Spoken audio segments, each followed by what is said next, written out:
பொதுவாக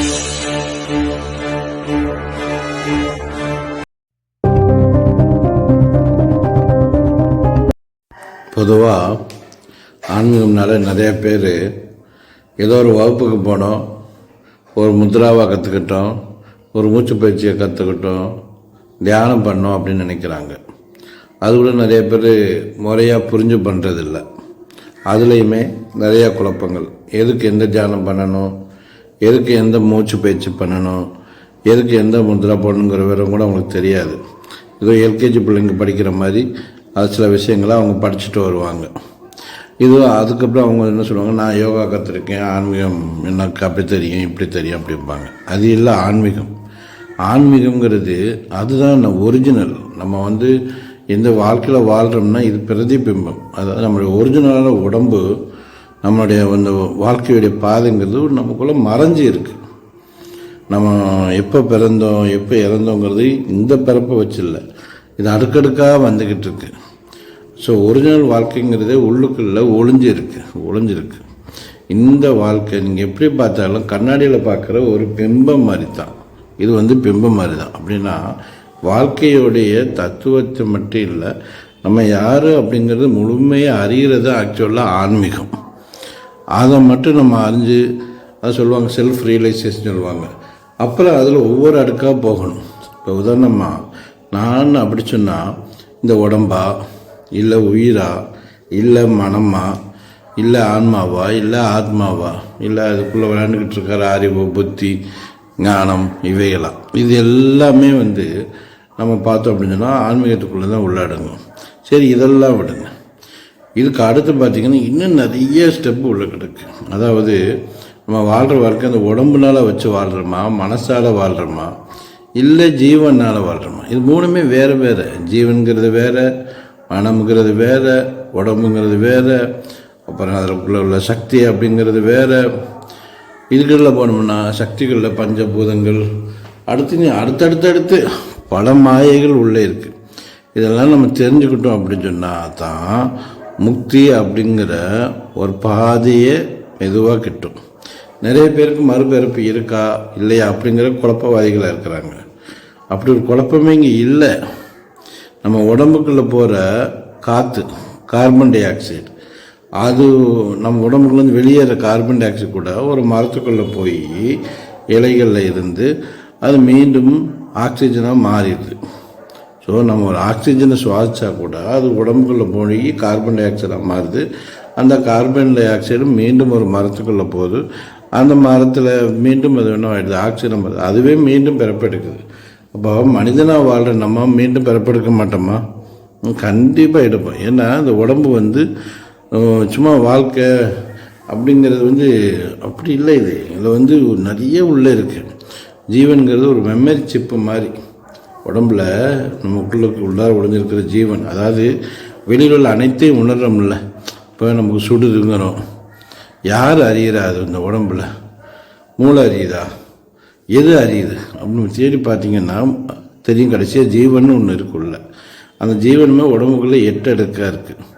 அப்போது ஒன்று சுடுது இல்லை குளிருது காத்தடிக்கு அப்படிங்கிற உணரக்கூடிய தன்மை யாருக்கு இருக்கும்னா அந்த ஜீவனுக்கு இருக்கும். ஆக பார்த்திங்கன்னா மனசுன்னு ஒன்று இருக்குது. வாழ்க்கை ஃபுல்லாக கேட்டாங்கன்னா நம்ம ஒரு கஷ்டம் வந்துச்சுன்னா சொல்லுவான், என் மனசே சரியில்லை அப்படிமா.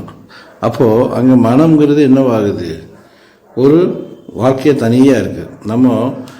நம்மளை சுற்றி உள்ளவங்களுக்காண்டி வாழ்கிறோமா இல்லை நம்ம மனசுக்காண்டி வாழ்கிறோமா அப்படின்னு பார்த்தா சுற்றி உள்ளவங்களும் நம்ம மனசோடு சேர்ந்தவங்க தான். ஏன்னா இந்த மனம்தான் நமக்கு சொல்லியிருக்கோம் பிரபஞ்சமாக விரிஞ்சு இருக்குது, அதுவே நமக்கு உள்ளேயும் இருக்குது. அப்போ சுற்றி உள்ளவங்க இந்த பிரபஞ்சத்தில் உள்ளவங்க இருந்தாலும் அவங்க எல்லாருமே நம்ம மனசோடு சேர்ந்தவங்க தான். அப்போ இந்த மனம்ங்கிறது பார்த்திங்க அப்படின்னு சொன்னால் ஒவ்வொரு நிமிஷமும் நம்ம உடம்புல இருந்துட்டு நான் அது ஒரு விளாண்டுக்கிட்டு இருக்கு. அப்போ நம்ம யார்? ஏன்னா இந்த உடம்புன்னா சும்மா இல்லை, நான் ஒன்று இருக்குது, உயிர்னு இருக்குது, மனசுன்னு ஒன்று இருக்குது, ஜீவன் இருக்குதுன்னு சொன்னேன். இதுக்கு மேலே பெரிய விஷயங்கள்லாம் இருக்குது, ஆத்மா ஆன்மாலாம் இருக்குதுன்னு சொன்னேன். அதில் மனசை நம்ம கண்டுபிடிக்கிறதே ஒரு பெரிய விஷயம். உண்மையிலேயே மனசு நம்ம உடம்புக்குள்ளே இருக்கீங்களான்னு பார்த்தா அது கிடையாது. மனசுங்கிறது எங்கே இருக்குன்னா அது வெளியில் தான் இருக்குது. உள்ளுக்குள்ளே உள்ளது இப்போ என்னென்னா இந்த பிரபஞ்சத்துடைய உதாரணத்துக்கு வெளியில் நெருப்பு இருக்குது, அதை உணரக்கூடிய பஞ்சபூத காரணி உடம்புக்குள்ளே இருக்குது. அது என்ன பண்ணும்னா ரிசீவர் மாதிரி அந்த வெளியில் உள்ள நெருப்பு உடம்புக்குள்ளே இழுத்து பிடிச்சி வைக்கும். உதாரணத்துக்கு உடம்புக்குள்ளே பார்த்திங்கன்னா பெரிகார்டியம்னு சொல்லுவாங்க, ட்ரிபிள் வாமன் அதாவது அப்பெண்டிக்ஸ்ன்னு சொல்லுவாங்க. இவங்கெல்லாம் என்னென்னாக்கும் வெளியில் உள்ள நெருப்புகளை உள்ளே வாங்கி பிடிச்சி வைக்கிறவங்க. பிடிச்சி வச்சு உடம்புக்குள்ளேயும் அதே வெப்பத்தை கொடுக்குப்பாங்க. இப்போ கிட்னி இருக்குது, வெளியில் உள்ள நீரெல்லாம் என்ன பண்ணுது உள்ளே வாங்கி சேமித்து வச்சு தானுமே உயிரை உள்ளேயே உற்பத்தியும் பண்ணுது, கரண்டெல்லாம் உற்பத்தி பண்ணுது கிட்னி. இப்போ நம்ம ஹார்ட் எடுத்தோம் அப்படின்னு சொன்னோம்னா பிராணனையும் நம்மளுடைய நெருப்பு நீர் எல்லாத்தையும் சேர்த்து ஒரு ரத்தமாக்கி உடம்பு ஃபுல்லாக அது பரப்புது. பார்த்திங்கன்னா வெளியில் என்ன நிகழ்வுகள் நடக்கோ அந்த நிகழ்வுகள் எல்லாமே பார்த்திங்கன்னா உடம்புக்குள்ளே நடக்குது. ஆனால் நம்மளுடைய மனசு அப்படிங்கிற பார்த்திங்கன்னா அன்றாட பிரச்சனை, வீட்டில் சாப்பாடு சரியில்லையா, இல்லை அவங்க நம்மளை அவமதிச்சிட்டாங்களா, இல்லை அவன் பணக்காரனாக இருக்கானா, இல்லை ஏழையாக இருக்கானா, இதுக்காண்டி வாழ்ந்துடணும் அதுக்காண்டி வாழ்ந்துடணும் இப்படி வாழ்ந்துடணும், இப்படியே நம்ம வாழ்க்கை போய்கிட்டு இருக்கு. கடைசியில் எதுக்காண்டி கண்ணம் மூடுறப்ப பார்த்திங்கன்னா எதுக்காக வாழ்ந்தோம்னே தெரிகிறதில்ல. நிறைய பேர் அப்படித்தான் எதுக்காக வாழ்ந்தோம்னு தெரியாமல் தான் என்ன பண்ணுறாங்க, கண்ணை மூடுறாங்க. ஸோ வாழ்க்கைங்கிறது அது இல்லை.